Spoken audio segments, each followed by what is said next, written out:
નમસ્તે મિત્રો, આજે આપણે વાત કરવાના છીએ શિકાગોમાં સાસુ વહુનો જોડિયા બાળકો માટે ઝઘડો.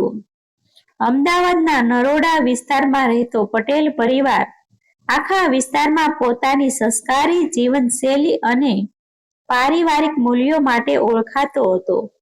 પરિવારના વડા મનુભાઈ પટેલ અને તેમની પત્ની કોકિલાબેન પટેલે જીવનભર મહેનત કરીને પોતાના એકમાત્ર દીકરા મિહિરને ભણાવ્યો હતો. મિહિર બાળપણથી જ હોશિયાર હતો અને ઉચ્ચ અભ્યાસ માટે અમેરિકા ગયો હતો. થોડા વર્ષોની મહેનત બાદ તેને શિકાગોની એક મોટી કંપનીમાં સારી નોકરી મળી ગઈ હતી. ત્યારબાદ પરિવારની ઈચ્છા મુજબ મિહિરના લગ્ન અમદાવાદની જ સંસ્કારી અને શિક્ષિત યુવતી હિના સાથે થયા હતા. લગ્ન પછી હિના પણ પતિ સાથે શિકાગોમાં સ્થાયી થઈ ગઈ હતી.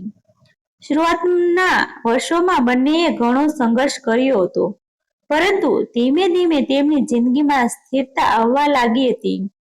મનુભાઈ અને કોકિલાબેન માટે સૌથી મોટી ખુશી એ હતી કે તેમનો દીકરો વિદેશમાં હોવા છતાં પોતાના સંસ્કાર અને પરિવાર સાથેનો સંબંધ ક્યારેય ભૂલ્યો નહોતો. સમય પોતાની ગતિએ આગળ વધતો રહ્યો.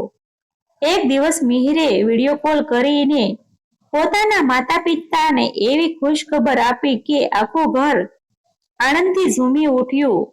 એના માતા બનવાની હતી. આ સમાચાર સાંભળતા જ કોકિલાબેનની આંખોમાં ખુશીના આંસુ આવી ગયા. વર્ષોથી જે દિવસની રાહ જોઈ રહ્યા હતા તે દિવસ હવે નજીક આવી રહ્યો હતો. મનુભાઈએ તરત જ ભગવાનનો આભાર માન્યો અને ઘરે પ્રસાદ વહેંચાવ્યો. થોડા દિવસો બાદ ડોક્ટરની તપાસ દરમિયાન વધુ એક ખુશીના સમાચાર મળ્યા. હિના એક નહીં પરંતુ જોડિયા બાળકોને જન્મ આપવાની હતી. આ સમાચાર સાંભળતા જ અમદાવાદના પટેલ પરિવારમાં જાણે દિવાળીનો માહોલ સર્જાઈ ગયો. સગા સંબંધીઓ અને મિત્રો સતત શુભેચ્છાઓ પાઠવી રહ્યા હતા. કોકિલાબેન રોજ ભગવાન સામે દીવો પ્રગટાવી બાળકોના સ્વસ્થાયી જન્મ માટે પ્રાર્થના કરતી હતી. જેમ જેમ સમય પસાર થતો ગયો તેમ તેમ હિનાને વધુ સંભાળ અને સહકારની જરૂર પડવા લાગી હતી. મિહિર પોતાની નોકરી અને ઘરની જવાબદારીઓ વચ્ચે સંતુલન જાળવવાનો પ્રયાસ કરતો હતો, પરંતુ જોડિયા બાળકોના આગમન પહેલા જ તેને સમજાઈ ગયું હતું કે માત્ર બંને માટે વધુ સંભાળવું સરળ નહીં રહે. એક દિવસ તેને પોતાની માતાને ફોન કરીને વિનંતી કરી કે બાળકોના જન્મ પછી થોડા મહિના માટે શિકાગો આવી જાય. દીકરાની વાત સાંભળીને કોકિલાબેનનું હૃદય ખુશીથી ભરાઈ ગયું. તેઓ તો પહેલેથી જ દાદી બનવાની રાહ જોઈ રહ્યા હતા. મનુભાઈએ પણ પત્નીને પ્રોત્સાહન આપ્યું કે હવે સમય આવી ગયો છે કે તેઓ પોતાના પૌત્રો સાથે થોડો સમય વિતાવે. કોકિલાબેન માટે આ પહેલી વિદેશી યાત્રા હતી. જેમ છતાં દીકરા અને આવનારા બાળકો પ્રત્યેનો પ્રેમ એટલો ઊંડો હતો કે તેમણે કોઈ પણ પ્રકારનો ડર કે સંકોચ રાખ્યા વગર અમેરિકા જવાની તૈયારી શરૂ કરી દીધી. અંતે તે દિવસ આવી પહોંચ્યો જ્યારે કોકિલાબેન અમદાવાદના એરપોર્ટ પરથી શિકાગો જવા માટે નીકળી. આખા પરિવારની આંખોમાં ખુશી હતી અને લાંબી મુસાફરી બાદ જ્યારે તેઓ શિકાગો એરપોર્ટ પર પહોંચ્યા ત્યારે મિહિર અને હિના બંને આતુરતાપૂર્વક તેમની રાહ જોઈ રહ્યા હતા. વર્ષો બાદ દીકરાને સામે જોઈને કોકિલાબેનની આંખો ભીની થઈ ગઈ. હિનાને એ પ્રેમથી આંસુના સમર્પણ કરીને તેમનું સ્વાગત કર્યું. શરૂઆતના દિવસોમાં બધું ખૂબ સુંદર હતું. કોકિલાબેન ઘરમાં ભારતીય વાનગીઓ બનાવતી, હિનાની સંભાળ રાખતી અને મિહિરને પણ ઘર જેવી લાગણી અનુભવાય તે માટે સતત પ્રયત્ન કરતી.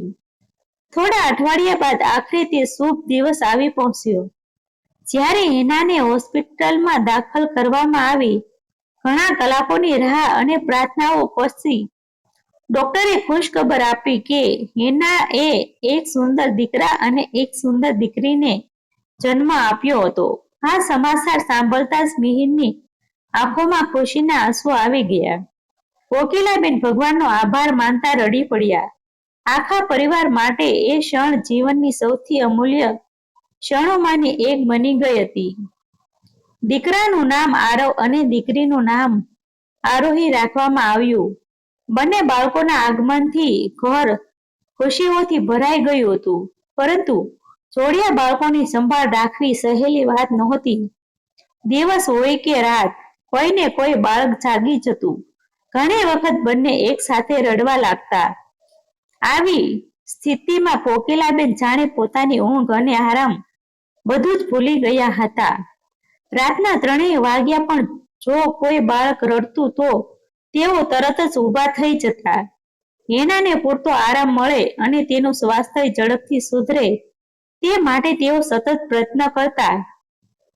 મિહિરને ઘણી વખત પોતાની માતા માટે દયા આવતી, કારણ કે તેઓ પોતાની ઉંમર અને થાકની પરવા કર્યા વગર માત્ર પરિવારની ખુશી માટે દિવસ રાત મહેનત કરતા હતા. શરૂઆતમાં હિના પણ સાસુના આ ત્યાગથી ખૂબ પ્રભાવિત હતી, પરંતુ ધીમે ધીમે પરિસ્થિતિ બદલાવા લાગી.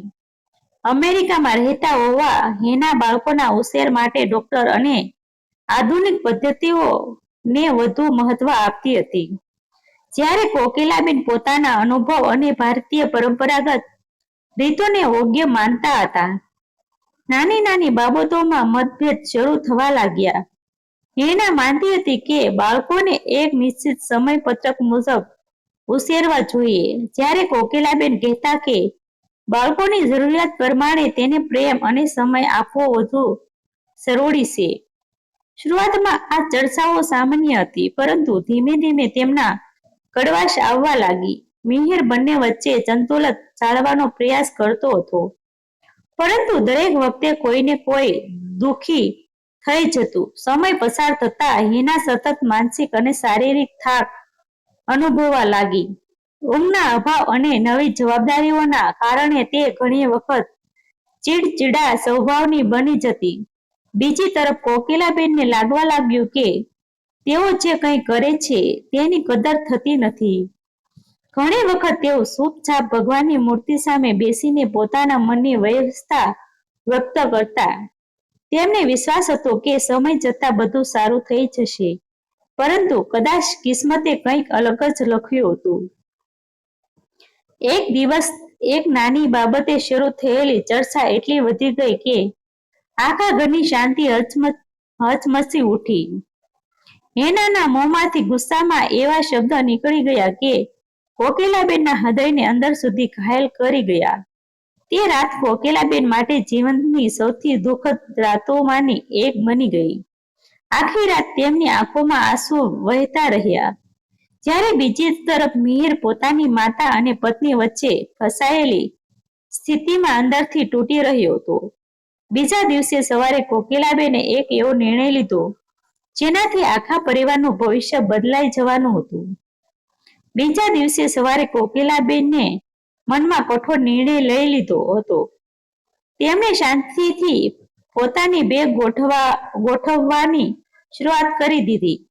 મનુભાઈ સાથે ફોન પર વાત કરીને તેમને ભારત પાછા આવવાની તૈયારી વિશે જણાવ્યું. મિહિર પોતાની માતાનો નિર્ણય સાંભળીને ચોંકી ગયો હતો, પરંતુ માતાના ચહેરા પરની પીડા જોઈને તેની પાસે પણ કોઈ શબ્દ નહોતા.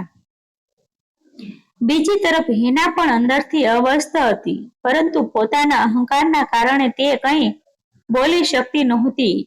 ઘરમાં જાણે શાંતિ હતી, પરંતુ દરેક વ્યક્તિ અંદરથી તૂટી રહી હતી. ફ્લાઇટના એક દિવસ પહેલા અચાનક નાનકડી આરોહીની તબિયત બગડી ગઈ. તેને શ્વાસ લેવામાં તકલીફ થવા લાગી. મિહિર અને હિના ગભરાઈ ગયા અને તરત જ હોસ્પિટલ લઈ ગયા. ડોક્ટરોએ આરોહીને ખાસ દેખરેખ હેઠળ રાખવાની સલાહ આપી. આ સમાચાર સાંભળીને હિના સંપૂર્ણપણે તૂટી પડી. ઘણા દિવસોથી પૂરતી ઊંઘ ન મળવાને કારણે તેની પોતાની તબિયત પણ નબળી પડી ગઈ હતી. આવી મુશ્કેલી ઘડીમાં કોકિલાબેન એક ક્ષણ માટે પણ પોતાની નારાજગી યાદ રાખી શક્યા નહીં. તેમણે પોતાની ફ્લાઇટ રદ કરવાની દીધી અને દિવસ રાત હોસ્પિટલમાં રહીને બાળકની સંભાળ રાખવાનું શરૂ કર્યું. રાતે જ્યારે હેના થાકી જતી ત્યારે કોકિલાબેન આખી રાત આરોહી પાસે બેસી રહેતા. ઘણી વખત તેઓ ભગવાનનું નામ લેતા બાળકના માથા પર પ્રેમથી હાથ ફેરવતા અને આંખોમાંથી આંસુ વહેતા રહેતા. ડોક્ટરો અને નર્સો પણ તેમની મમતા અને સમર્પણ જોઈને પ્રભાવિત થઈ ગયા હતા. હેનાએ પોતાની આંખો સામે જોયું કે તે સ્ત્રીએ તેને ગુસ્સામાં દુઃખ પહોંચાડ્યું હતું. તે સ્ત્રી આજે પોતાની ઊંઘ, આરામ અને દુઃખ ભૂલીને માત્ર પૌત્રી માટે જીવિત હતી. એક સાંજે હેના હોસ્પિટલના રૂમમાં એકલી બેઠી હતી. કોકિલાબેન આરોહીને ખોળામાં લઈને પ્રેમથી સુવડાવી રહ્યા હતા. એ દ્રશ્ય જોઈને હેનાની આંખોમાંથી આંસુ વહેવા લાગ્યા. તે ધીમે ધીમે કોકિલાબેન પાસે આવી અને તેમના હાથ પકડીને રડી પડી. ધ્રુજતા અવાજે તેણે કહ્યું, મમ્મી, મને માફ કરી દો. મેં ગુસ્સામાં એવો શબ્દો બોલી દીધા જે મને ક્યારેય બોલવા ન જોઈએ હતા. તમે આ પરિવાર માટે જે કર્યું છે તેની સામે હું કંઈ જ નથી.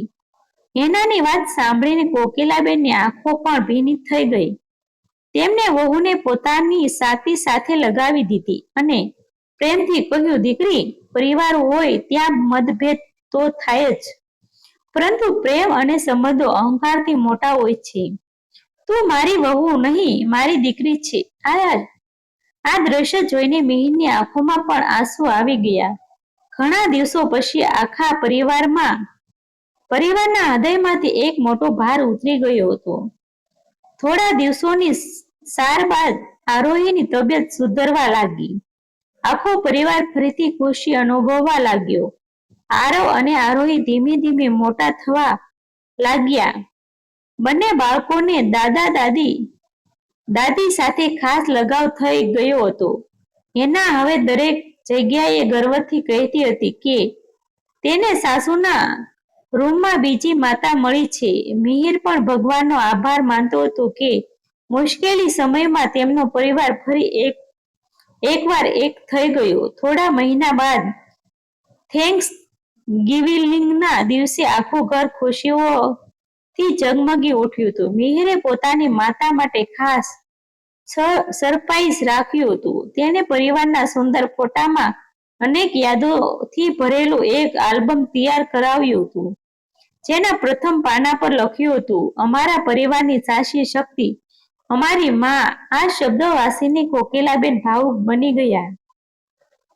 તેમની આંખોમાં ખુશીના આંસુ આવી ગયા. તે દિવસે કોકિલાબેને માત્ર એક જ વાત કહી હતી, પૈસા, ઘર અને સફળતા બધું ફરીથી મેળવી શકાય, પરંતુ પ્રેમથી જોડાયેલા સંબંધો તૂટી જાય તો તેને જોડવા આખી જિંદગી પણ ઓછી પડે છે. એ દિવસ પછી અમદાવાદના પટેલ પરિવારની આ કથા માત્ર એક પરિવારની વાર્તા નહીં રહી, પરંતુ દરેક માટે સંદેશ બની ગઈ હતી કે સમજણ, પ્રેમ અને ક્ષમતા માટે તો કોઈ પણ સંબંધથી ફરીથી જીવિત બનાવી શકાય છે. ડિસ્ક્લેમર: આ વાત માત્ર મનોરંજન અને સામાજિક સંદેશના હેતુથી રજૂ કરવામાં આવી છે. તેમાં દર્શાવેલા પાત્રો, સ્થળો અને ઘટનાઓ કાલ્પનિક છે અને કોઈ પણ વ્યક્તિ કે ઘટનાથી સામ્યતા માત્ર સહયોગ માનવી. આભાર મિત્રો. ગમે તો શેર કરી દેજો.